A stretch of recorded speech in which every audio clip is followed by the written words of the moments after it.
Hola, mi nombre es Yamilet Meneses Rodríguez. Estudio en la Universidad para el Bienestar Benito Juárez García. Estoy cursando el tercer semestre Grupo B y yo les voy a hablar sobre la regulación de la respiración.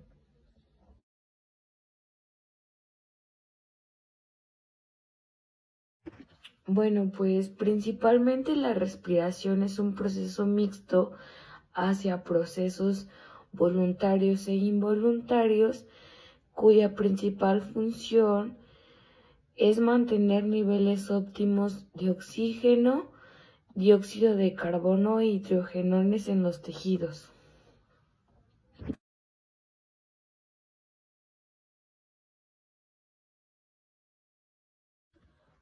Bueno, pues la regulación de la respiración está dada por centros nerviosos y quimiorreceptores.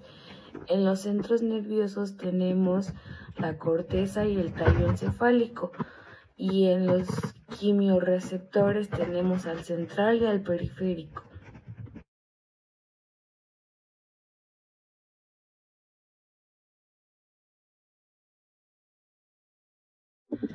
Hablando de los centros nerviosos, tenemos a la corteza cerebral, que ejerce el control voluntario, y el tallo encefálico, que tenemos la protuberancia, donde encontramos el centro neumotóxico y el apnéustico, y en el bulbo raquídeo tenemos el grupo neuronal ventral y dorsal.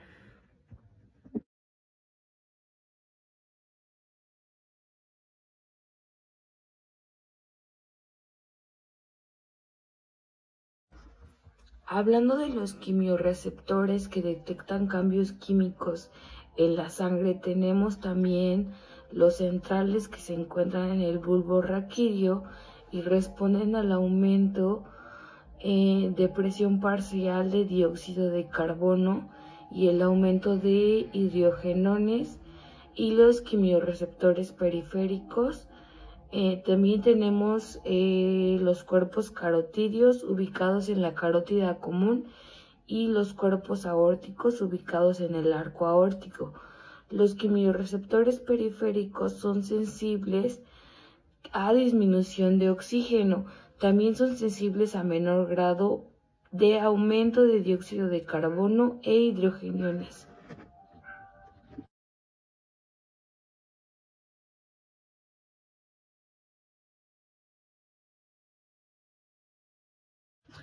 Bueno, pues vamos a hablar del centro respiratorio, que tenemos el corazón, los pulmones, los nervios aferentes, el corazón, el cerebelo y el tallo encefálico.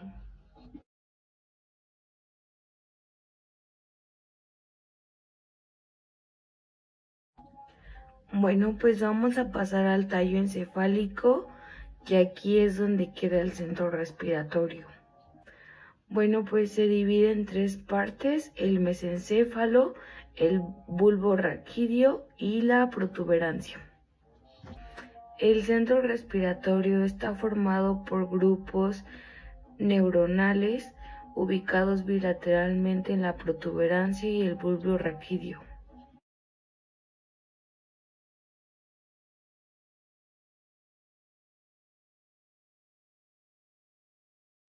Bueno, pues en la protuberancia tenemos el centro neumotáxico, que en la parte inferior y en la parte superior también tenemos el centro apnéustico, y en el bulbo raquídeo tenemos el grupo dorsal y el grupo ventral.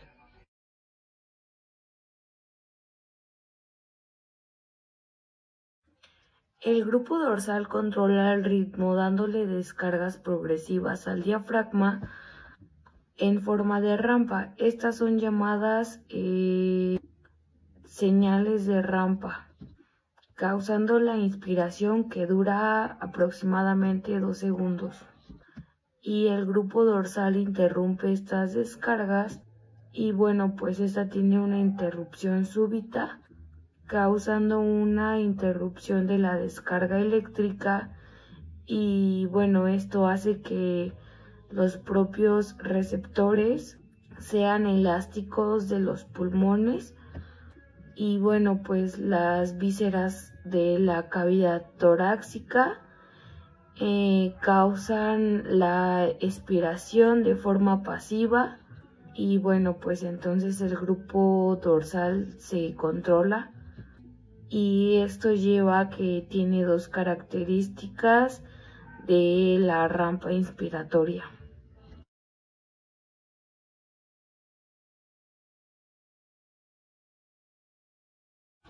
Y bueno, pues una de las características es la velocidad de aumento de las señales en la rampa. Y bueno, y la otra sería el punto limitante en la que se interrumpe súbitamente la rampa, dando los estímulos inspiratorios causales.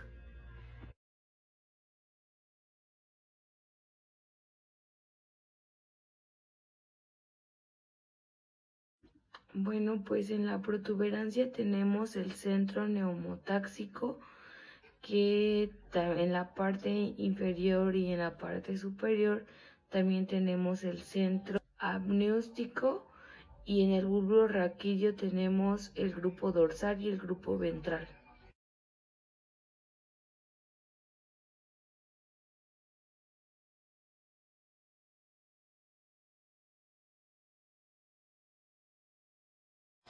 Y si la señal es intensa, se desconecta antes de lo normal, y bueno, esto hace que haya una desconexión prematura y la duración de la inspiración disminuye a medio segundo.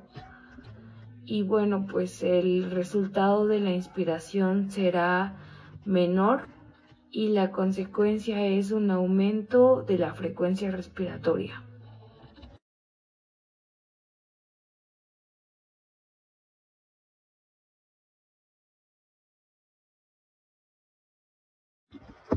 Y por lo contrario, si la señal es débil, la desconectamos de la rampa, será después de lo normal. En este caso serían 5 segundos, y así tendremos un mayor tiempo de inspiración, y en consecuencia de la disminución de la frecuencia respiratoria.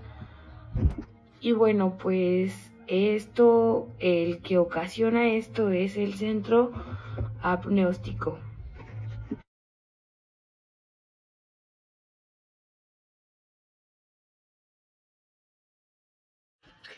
Bueno, pues el centro apneústico hace lo contrario del centro neumotáxico. Este estimula el retraso de desconexión de la rampa inspiratoria, y en consecuencia disminuye la frecuencia respiratoria. Y bueno, pues este manda señales excitatorias al grupo dorsal, propagando el tiempo de la rampa.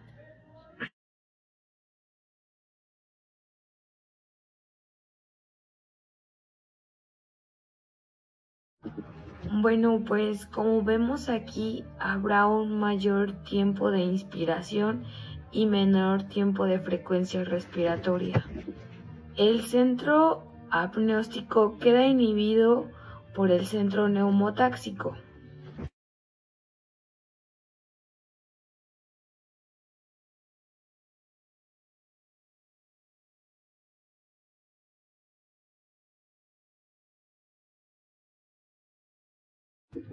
Bueno, pues el grupo ventral está localizado en el bulbo raquídeo, y el núcleo ventral se encuentra en el núcleo ambiguo y en el retroambiguo, y sus funciones es contribuir en el impulso respiratorio adicional.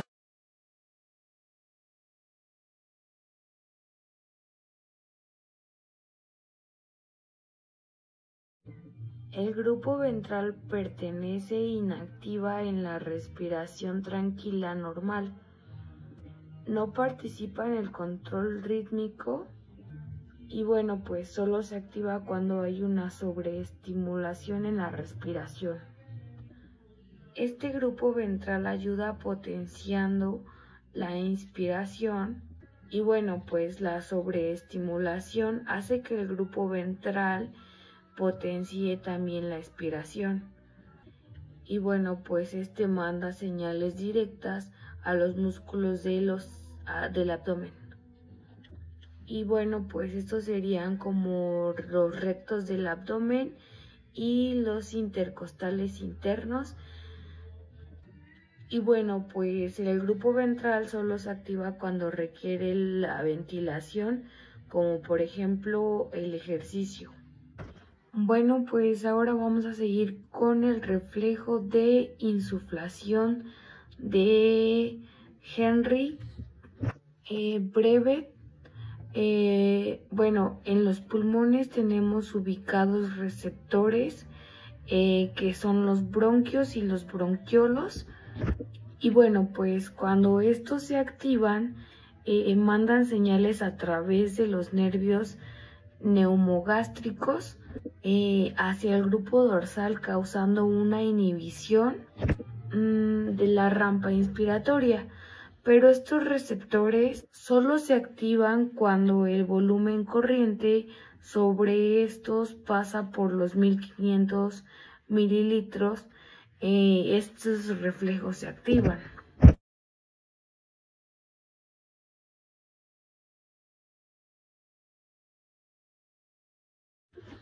Y bueno, pues como se puede observar en la imagen, aquí tenemos los centros respiratorios con sus diferentes grupos neuronales.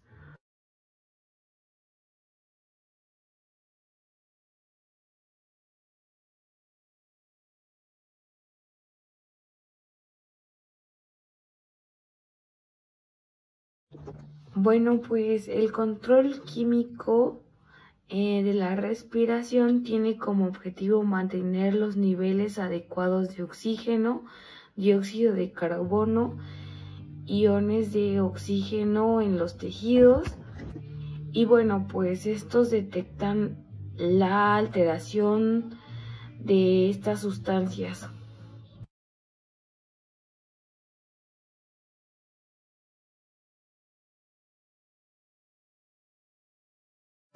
Y bueno, pues vamos a hablar de los quimiorreceptores centrales.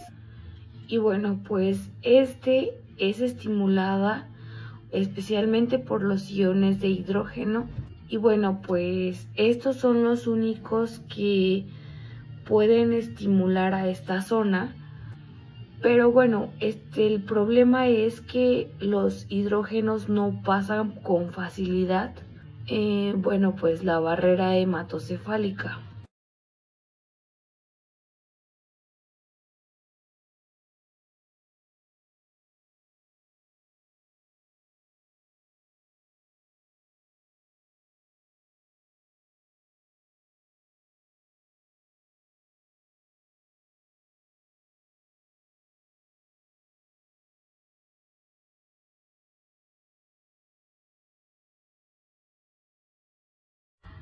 Como el dióxido de carbono pasa fácilmente por la barrera hematocefálica, siempre que el dióxido de carbono aumente en la sangre, también va a aumentar el dióxido de carbono en el líquido intersticial del bulbo raquídeo y del líquido encefalorraquídeo.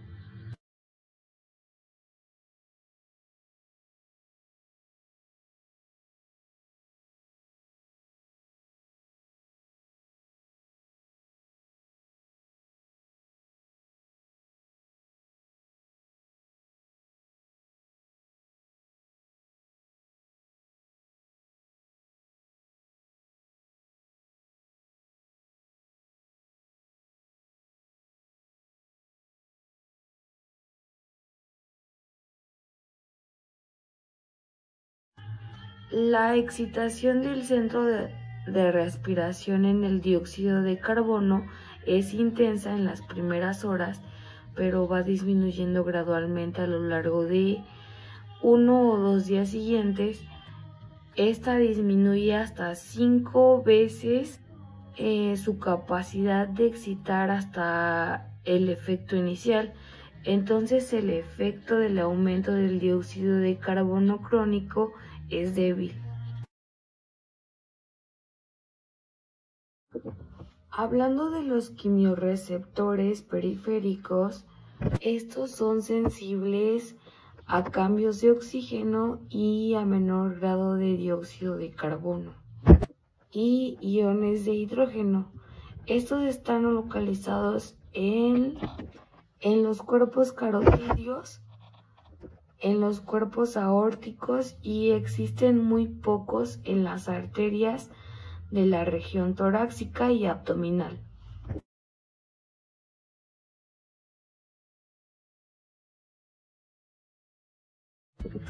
Bueno, pues en esta imagen podemos apreciar que hay quimiorreceptores, ya que principalmente en los cuerpos carotídeos y en menor medida los cuerpos aórticos.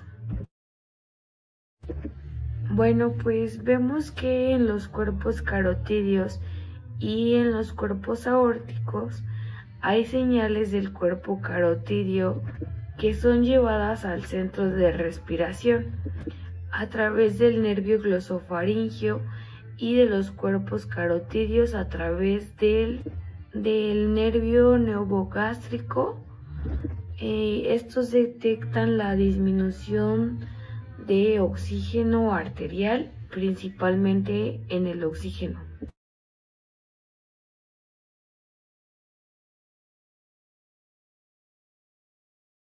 Veamos ahora el mecanismo fisiológico de la activación de los quimiorreceptores.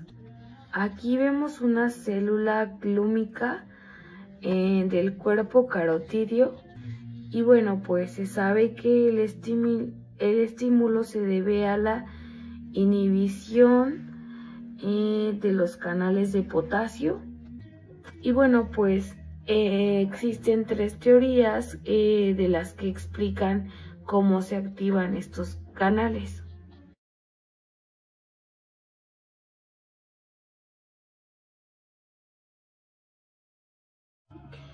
Y bueno, pues para finalizar, también existen otros factores que influyen en la respiración, como es el control voluntario en la corteza, ya que nos da la capacidad de inspirar e inspirar. También la irritación de vías aéreas, que esto nos permite estornudar o toser. También los receptores J pulmonares, el edema pulmonar y la anestesia.